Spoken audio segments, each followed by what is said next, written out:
श्रीगणेशाय नमः।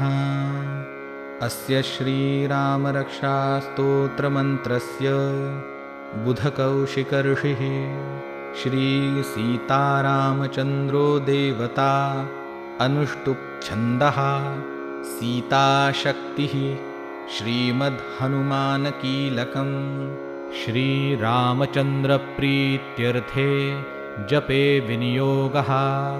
अथ ध्यानं ध्यायेदाजानुबाहुं धृतशरधनुषं बद्धपद्मासनस्थं पीतं वासोवसानं नवकमलदलस्पर्धिनेत्रं प्रसन्नं वामाङ्कारूढसीतामुखकमलमिलल्लोचनं नीरदाभं नानालङ्कारदीप्तं दधतमुरुजटां मण्डनं